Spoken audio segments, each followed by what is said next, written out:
year, didn't play like it, not playing like a second-year player now. And Zach, I don't know, Director Kathy, can we put those water polo shots back up? I feel maybe this needs to be your new Twitter bio something. I don't know. We'll get them for you after the show. Welcome back to The Jump, presented by Dell.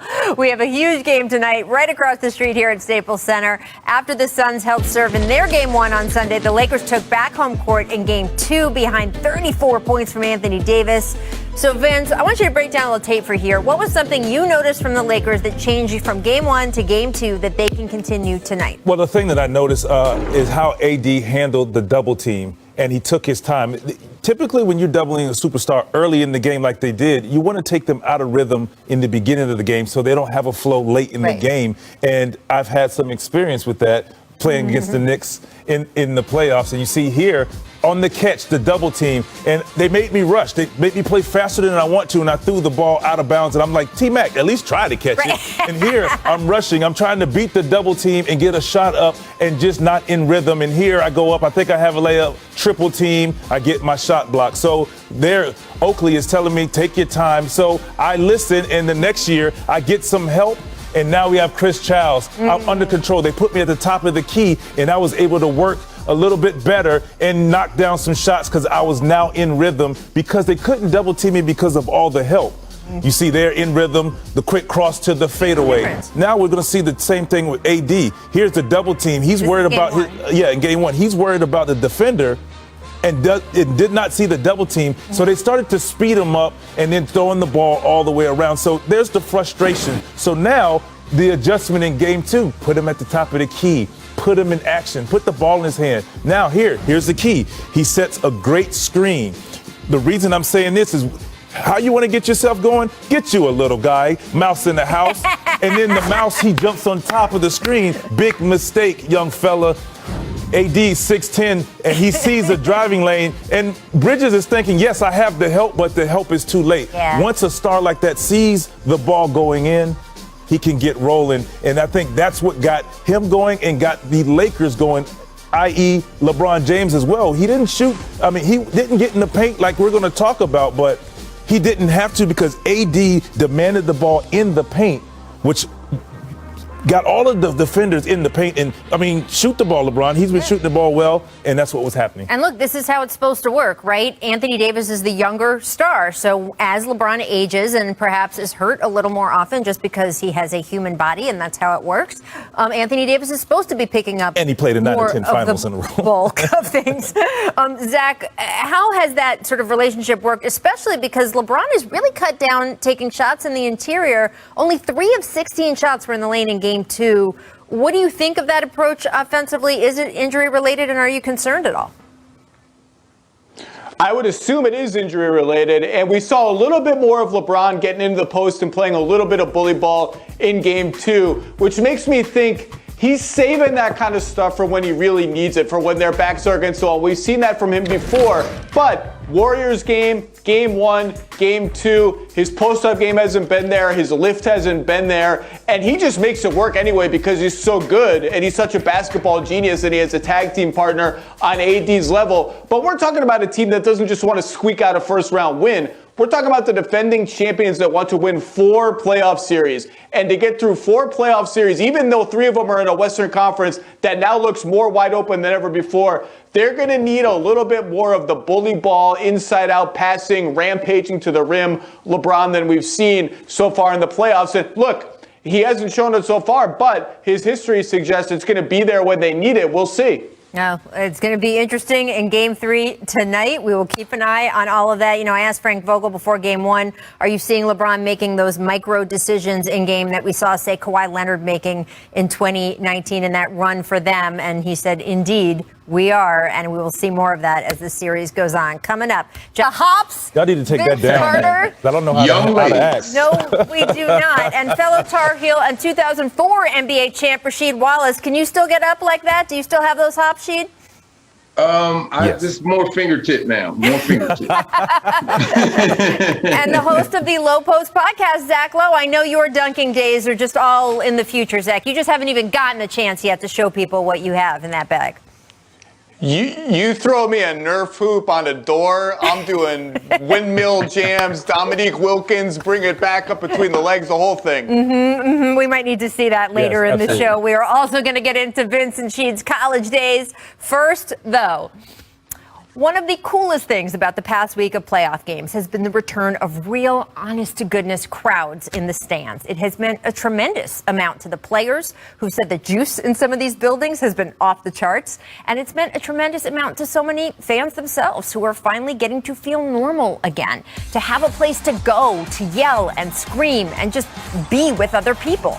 And yet, despite how special it all feels, despite how freshly aware we all are now of how quickly the whole thing can get taken away, the return of full stands has also meant the return of what had been a disturbing trend pre-COVID.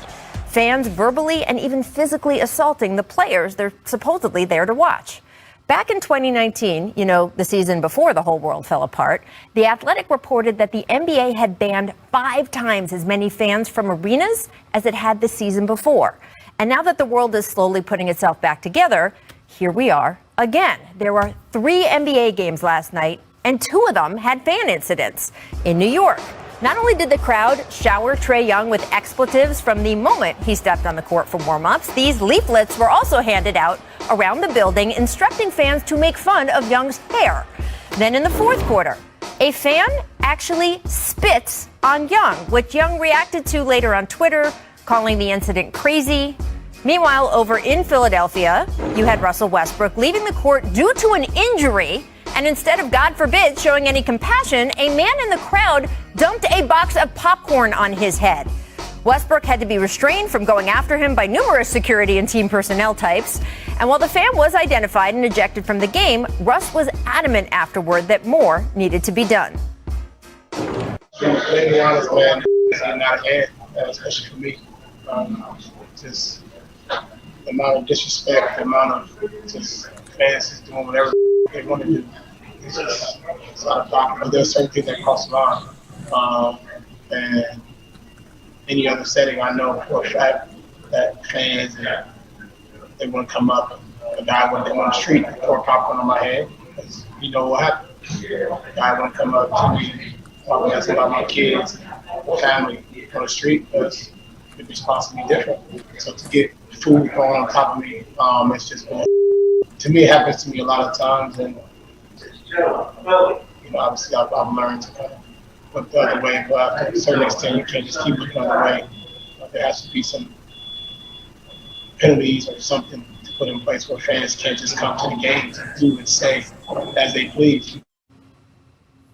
Strong stuff there. And yes, Westbrook has indeed, in particular, been a repeated target of bad behavior. 4 years ago, also in Philadelphia, a fan sitting courtside was ejected for directing a stream of profane words and gestures at Russ. 3 years ago, Russ got into it with a Jazz fan, slapping away the phone. The fan thrust in Westbrook's face. And 2 years ago, another Utah fan was tossed for getting into a verbal altercation with Westbrook while he was sitting on the Thunder bench.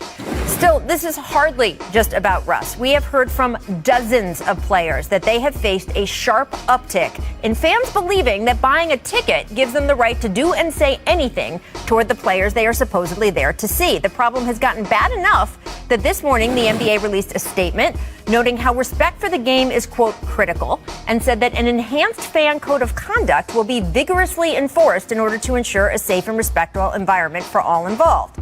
We will find out what vigorously enforced actually means in the weeks ahead, although we're starting to get a hint. The Knicks announced this afternoon that the fan who spit on Trae has been, quote, indefinitely banned from Madison Square Garden. And the Sixers have said the same about the fan who dumped the popcorn on Russ being banned indefinitely from their arena.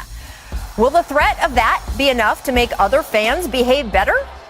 Personally, I had hoped that after a year without getting to go to sporting events, fans would just, appreciate how fortunate we all are to be back and have such an essential part returned to the game we love. And surely a big chunk of them are. But clearly, there do need to be harsh penalties toward the fans who keep crossing the line, because this has gone way beyond classless. It has gotten nasty and dangerous, and players should not have to put up with it anymore. And look, guys, it's also not new Rashid, I know you had plenty of fan interactions in your days, and some of them were fun, right? Some of them you get into a fan, it's kind of fun, but I'm sure some crossed the line. And what was your reaction to seeing these interactions last night? Well, when I was playing, it was more, fans just talking junk, which was fine with me.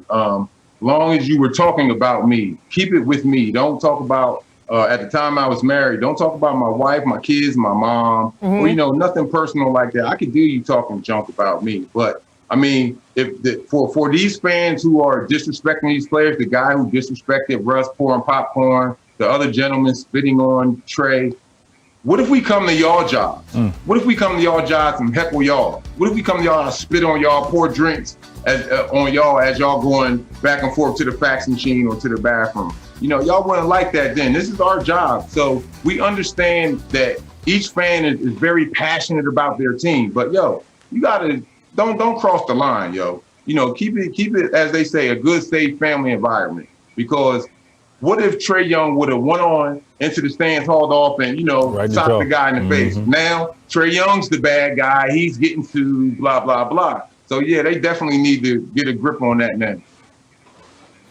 I agree with you, I agree with what Russ said, because if that gentleman who spit on Trae or poured the popcorn on Russ was outside of that arena, it's a different result. We know how that would We know how that ends up. And here's my thing. With the league and the people who are implementing these rules, put yourself in that position. Let's say if that popcorn was poured on you, or courtside Karen, or you're spit on, how would you react? How would you react if that happened to you? And then you think about this rule and say, okay, this rule is good to go.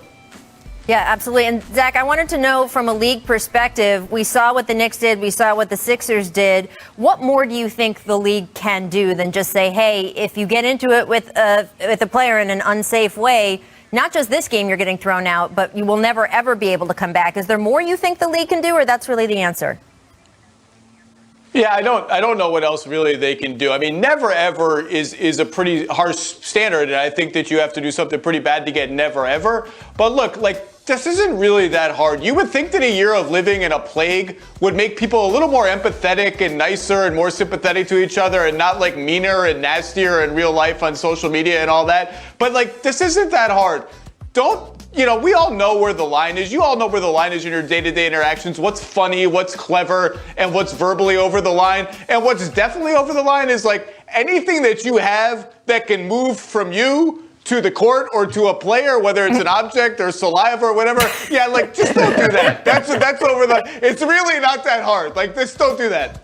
Well, Vince, you had an object thrown at you once, right? I did in the Olympics where we were in Australia and walking down the court, and all of a sudden you hear ting, ting, ting, a coin was thrown at me. So, my one thing is that the fan does this and they feel like there's no consequence. There should be a consequence. He was able to walk out on his own accord. Yeah. All right, you're out of here, go. But yet you're holding Russell Westbrook back. Trae Young, if he runs in there, like Sheed said, you're holding them back, but he was able to walk out. He wasn't arrested. He wasn't carried out. He should have been removed with force. I'm sorry. It's just the way it is. And you set an example, because once you set an example, everybody else is like, I don't know if I want that to be me. I think never ever is the example. I know right now they're just saying indefinitely, and that leaves room for in a year or 2 years or whenever it is to let that person back in. I think never ever is okay, because I think that is what would tell fans, don't do this, don't have this be you. I remember when LeBron James and Dwayne Wade, as members of the Heat, came back to Cleveland for the first time after LeBron left the Cavaliers the first time, they had batteries thrown at them. I mean, that is just not acceptable, this kind of stuff. And I do think that there has been a rise since sort of social media and Twitter culture, where, to Russ's point, and Vince, to your point, you would not say these things to people on the street if you saw them in person, and yet people feel perfectly comfortable tweeting threats at players. And you don't know if their boys are sitting right there in the building. You think this is cool, ha, ha, ha. You turn around and, you get thrown on the court, all right, by the boys. And Sheed, you have seen in person what happens when it becomes too much. Obviously, in a game against you guys was the game that Ron Artest went into the stands. And I was in the building that night. And I feel for those guys, for Stephen Jackson, because they were just trying to protect themselves from stuff being hurled at them. And once things start to get out of hand, then they get even more out of hand, and then it becomes unacceptable for the entire NBA. So it is a really, really, really there is a line cannot be crossed anymore. Let's talk about basketball. I'm so angry about all of this.